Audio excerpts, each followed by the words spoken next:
I do have to admit, I feel a little bummed out because I always want to put these videos out in a way where you can like learn something. I guess today I'm learning something and I've learned to not make this recipe ever again. Did I put too much sugar in this? Okay, well. Hey everyone, so we are back in the kitchen and I'm ready to whip up another Disney recipe. In our last video, we went to Disneyland for dinner with the Blackberry Zinfandel braised short rib. That is an excellent entree, but today, I think it's time for some dessert. We're gonna be heading to Disney World, more specifically the 50's Primetime Cafe. If you have never been to 50's Primetime Cafe, you are missing out. This is such a fun place. You got fried chicken, meatloaf. These servers have a lot of attitude. We have a blast every time we go. We are making Mom's favorite chocolate peanut butter layer cake.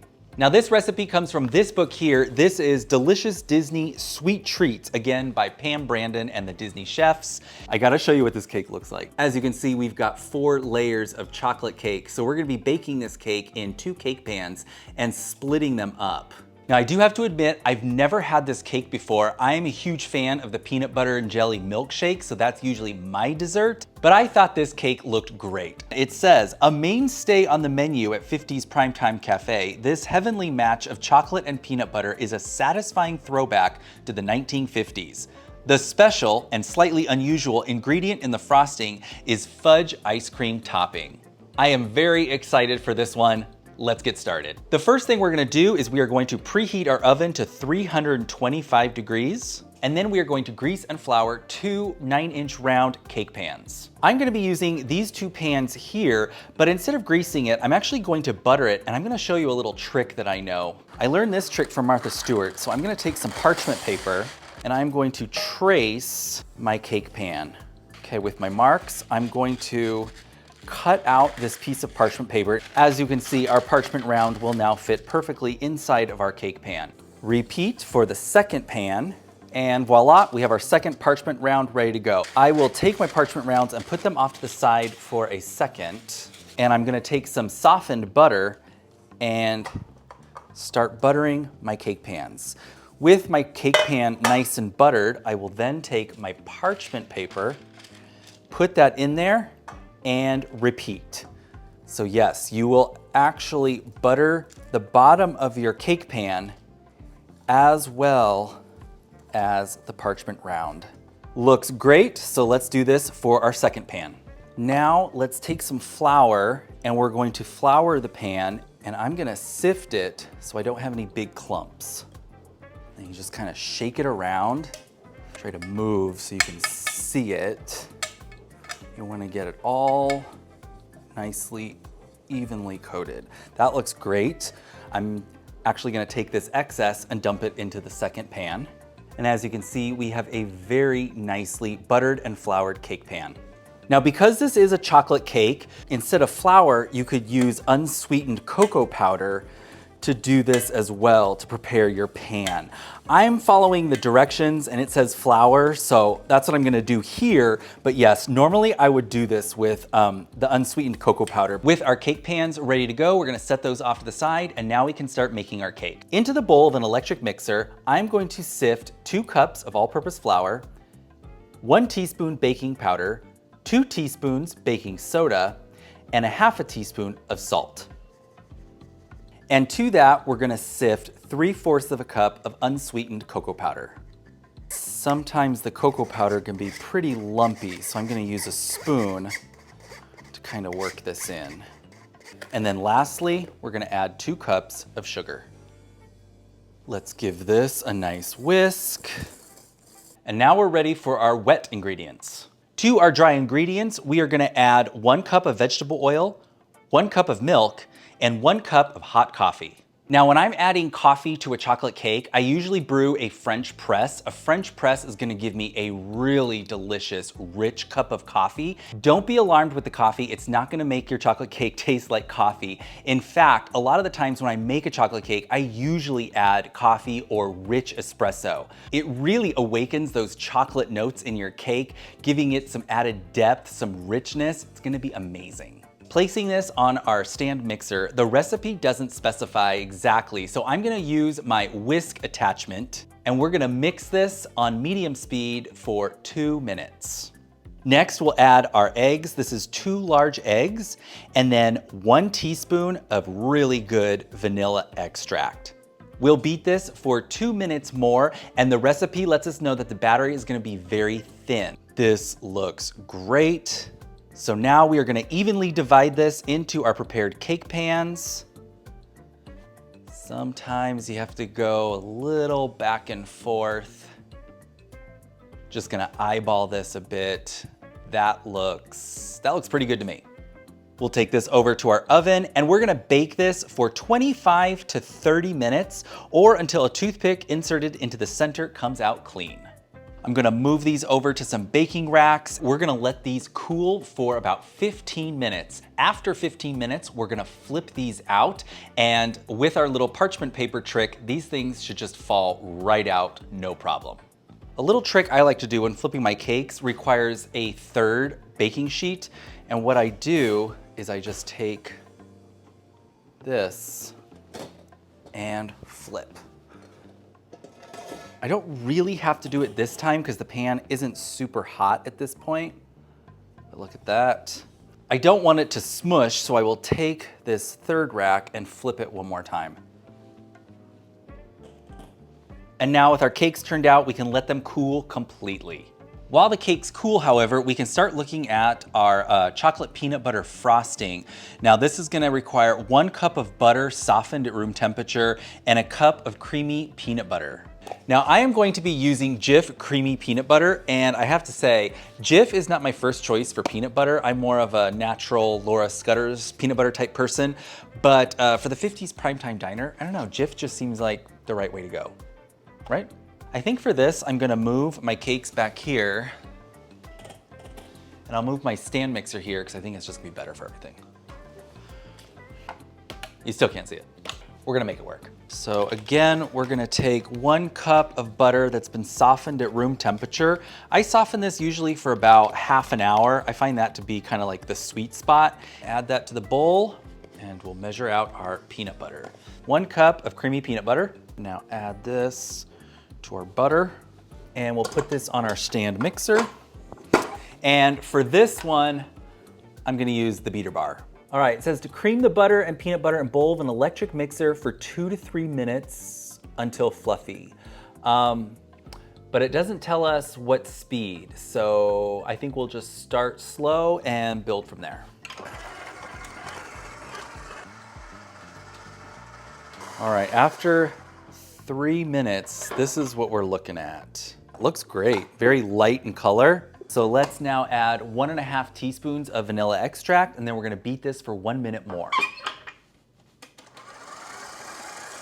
This is looking very, very good. So at this point, we're gonna add our powdered sugar and our cocoa powder. Now, the recipe does not tell you to sift it, but having made lots of frostings in the past, I am absolutely gonna sift this because I wanna get all those big clumps out. Otherwise, you can end up with some pretty lumpy frosting. We are going to take 4 cups of confectioner's sugar, and I forgot to use my good old-fashioned sifter last time, so I'll use it now. So here right now, I've got 2 cups of confectioner's sugar in my sifter. And before I sift the last 2 cups of sugar, let's add our unsweetened cocoa powder. And for that, we just want a half, oh my gosh, I forgot to sift this. Oh well. Let's just keep going, and we're sifting in the last 2 cups of powdered sugar. Get our mixer back over here, get our bowl back on.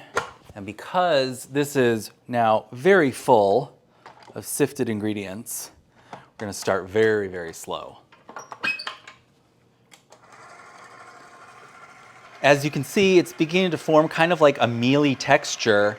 The cookbook does tell us to work up to medium speed, and then it's gonna be a very, very stiff consistency.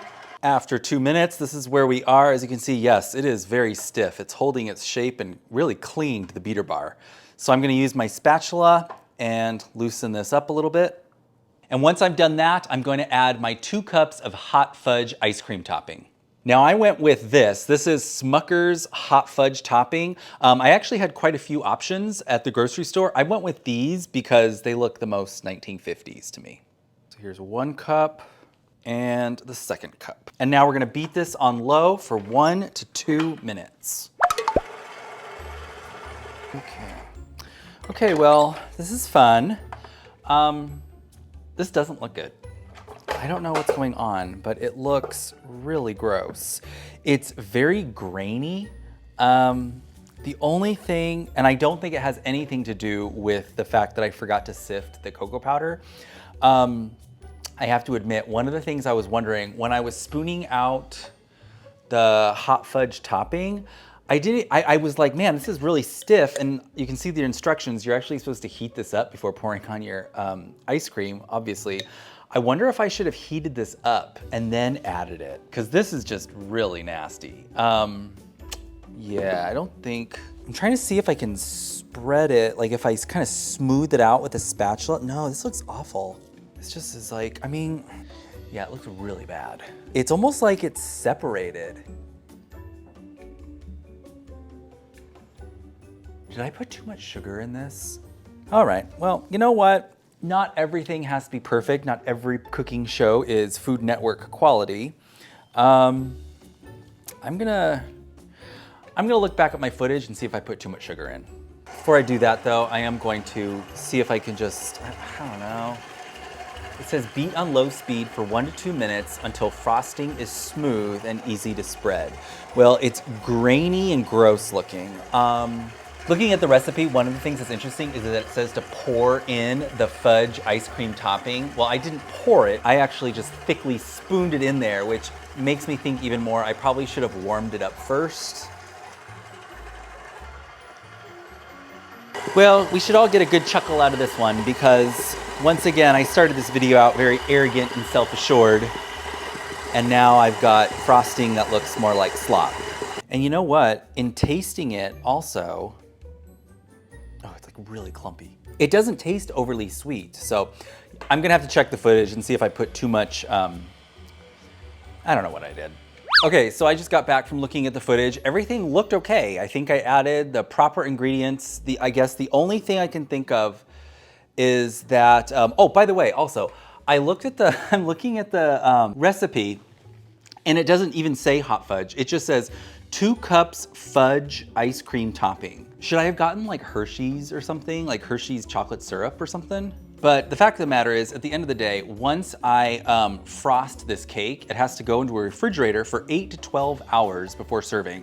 So I wasn't even gonna finish this video until tomorrow anyway, so I think I'm gonna call it a day here, and I think maybe tomorrow, after I drop Caleb off at school, I will try my hand at this one more time.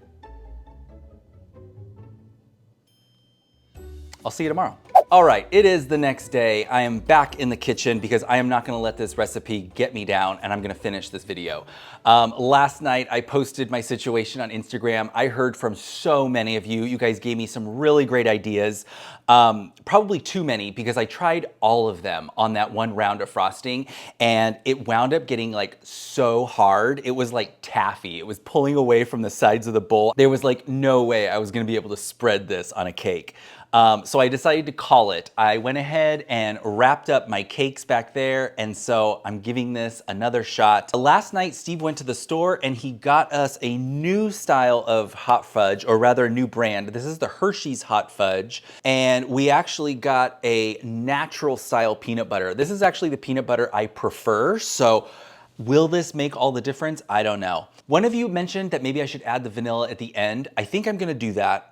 I think I'm gonna warm up my hot fudge just a little bit, and let's just see what happens. Some of you mentioned that I should just go ahead and make a good, like proper ganache recipe, and I agree with that sentiment, except for the fact, for this video, I wanna conquer this recipe. I wanna make the recipe as is, so let's just get started. So we're gonna go ahead and into the bowl of our stand mixer, we're gonna add 1 cup of butter, so that's 2 sticks. So there is 1 and 2. And I'm gonna go ahead and cream this butter as is just for a little bit before I add the peanut butter. To this, I'm gonna go ahead and add my 1 cup of peanut butter, and we'll cream this together now. Ah, man. Okay, hold on. Ugh. We're starting the problems. All right, that looks pretty cream to me. Now, it did say cream it until fluffy. I'm not really sure if that's fluffy. I thought it would have been like more, but it looks really good. So this is where the recipe tells us to add our vanilla. I'm not gonna do that. I'm just gonna move on to the next step, adding our sugar and cocoa powder to this. Another thing I wanna add is that the cookbook never tells us at any point that any of the sugar or the cocoa powder needs to be sifted, so I'm not gonna do that. I'm just gonna pour it in. 1, 2, 3, and there's 4. Half a cup unsweetened cocoa powder. Get this back onto our mixer. All right, so far it looks just like yesterday's. It's getting to that really stiff point. Just gonna mix it. It says to mix it on medium for 2 minutes at this point. Okay, this looks great. It's definitely stiff. And now one of you mentioned that you would probably just like stop here because it's already got the cocoa powder. And I agree, I think it tastes great. Again, for this video, I want to make this recipe as is. And let's not forget, it does say the special and slightly unusual ingredient in the frosting is the fudge ice cream topping. So I wanna do this. Also, I did notice when I opened the Hershey's, it is much smoother than yesterday's Smucker's. This one might actually be able to pour, so very different consistency. I'm gonna add this very slowly while my mixer is going, and fingers crossed that works. Put this on low, and we'll just slowly add this in.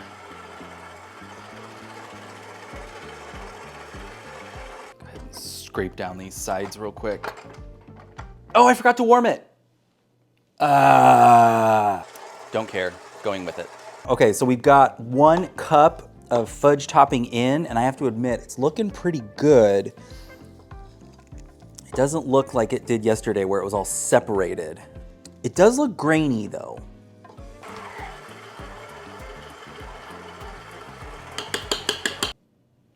Okay, just a little update for you. It looks exactly like it did yesterday. Maybe just the color is a little bit different. I think that's just because it's a different brand of hot fudge. But it's still got that really grainy kind of look. I really don't know how to describe it, but it just doesn't look that great. It doesn't look like the picture at all. So honestly, I think I'm just gonna cut it here. I'm gonna add some vanilla, and then I'm just gonna give it a little bit more of a mix, and we're just gonna frost the cake because I feel like if I continue to beat it at this point, it's gonna separate and it's gonna get even worse, so. Gonna go ahead and just add 1.5 teaspoons of vanilla. As I am scraping the sides, I can see it's 100% starting to separate. The butter is like clinging to the sides of the bowl. Oh, yikes, this just doesn't look good. You can see like the butter, it's kind of like, it kind of looks like Wagyu beef where like you got that fat marbling. That's what the butter is kind of doing with this because it's separating. Yeah, I'm just gonna let this chill out for a bit.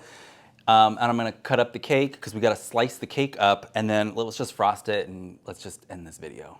I do have to admit, I feel a little bummed out because I always like wanna put these videos out in a way.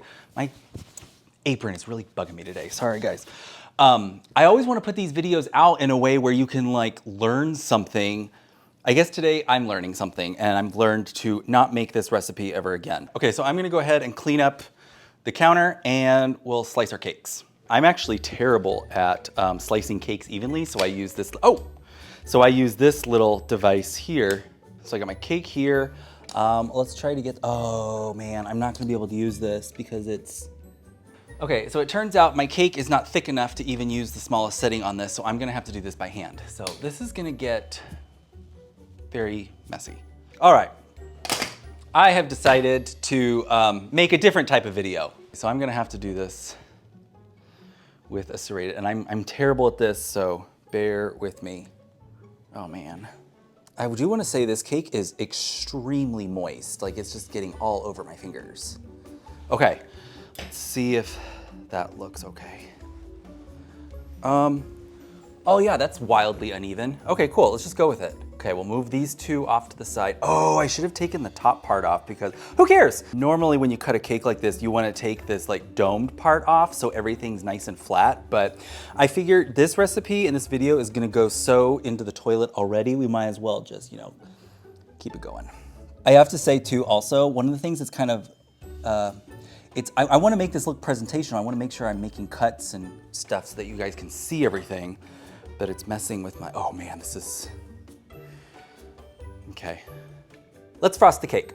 Rolling with the punches, I realized I don't have a cake board that is this cake size. I ran out. So this is a 9-inch cake. I've got an 8-inch cake board. We're just gonna go with it. So we will take my Wagyu frosting and we will put a little dollop on the cake board. And oh, my cake just ripped. Okay, just plop this on. Looks even enough to me. I've got my cake decorating plate out. Normally I would cover this with parchment paper with all these little strips and make it like nice and perfect, but I'm not gonna do that today because I just wanna get this cake frosted and done. Take some of our frosting and put that right there. I think I'm gonna need a little more. And we'll go ahead and, I don't know if it's showing up, oh my, this was where the cake broke. So let's just try to use the frosting as a bit of a Band-Aid. Okay, I don't know if it's gonna show on camera, but it's just, this frosting is very grainy and you can see the butter kind of marbling through. That's why I keep saying like, it looks like Wagyu beef. It's kind of like when the fat comes through the meat. So yeah, it's actually, well, yeah, it is. Oh man, this is like such a weird texture now. I feel like the more I work with it, it's getting kind of, I don't know, shellacky, is that a word? Oh, who cares? Let's put the next one on. A real cake decorator would have cut off that dome part because now it's gonna be kind of like domed up, but I figured let's just laugh at this cake and have a good time. Let's just frost this here. Man, this looks awful. Okay, now we'll do this one here. This looks so bad, you guys. It probably looks fine on camera, but in real life. Okay, and the last one. Let's do this here. It's good to me. Do you ever see that SNL sketch where the bakers have the cake and there's that one cake that's just so god-awful that it actually gains awareness, tells everyone it's from hell and asks to be put out of its misery? That would be this cake here. Okay, that is, I think, as good as it's gonna get. So I'm gonna go ahead and start doing the sides. Oh man, this is so bad. I have a feeling that once I get this all coated, it's gonna look like a giant, disgusting hamburger patty. Oh yeah, this definitely, you know what? It doesn't look like a hamburger patty. It looks like something else. And I know this is a family-friendly channel, so I'm not going to, you get the idea. So here's the deal. I think what I've decided I'm gonna do, because this is just disgusting looking, I think what I'm gonna do is I'm gonna go ahead and slice myself a piece of this cake. And just for you guys, so you guys can see it, and I'll taste it, and I'll give you my thoughts, my reviews. And then I'm going to mash this up and just make cake pops for Caleb. Ta-da! Okay, so just for comparison, this is what the cake is, how can I do this? This is what the cake is supposed to look like, and there's mine. Okay, I've got chocolate all over the place. I'm gonna grab a plate and slice this up. Actually, I'm gonna tilt the camera down because you're gonna wanna see this. Here is a shot of the, it's the turd cake. It's a turd cake. It looks like a giant turd. And it's starting to sweat. So let's go ahead and slice ourselves a piece of this. Let's do a big piece just for the presentation. All right, here we go. See that? Okay. Oh, you know what's weird? Look at the frosting. You know how usually you can drag your finger across a cake with frosting and you get frosting in your fingers? No. Oh, well, that one did. Here we go.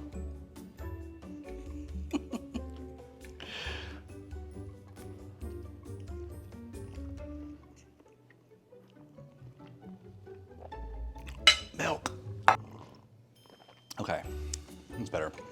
The cake tastes good. I will say that. The cake itself is great. The chocolate cake, perfect. It tastes like a classic chocolate cake. I really like that. The frosting has a good flavor to it. I definitely get the peanut butter in there. It's just the texture, man. It is so weird. And also, I think you guys are right. I'm not really sure where this recipe why they're wanting to put hot fudge sundae in there, or hot fudge sundae topping. I don't think it needs it at all. And I honestly think that's the ingredient that messes this whole thing up. One of you mentioned that it's probably because this hot fudge sundae topping has got like, yeah, the first ingredient is high fructose corn syrup, and that can mess it up. So that's probably what it was. I think Smucker's was almost the exact same way. But again, the flavor is good. It's just got a really bizarre texture that's a little off-putting, but the cake is perfect.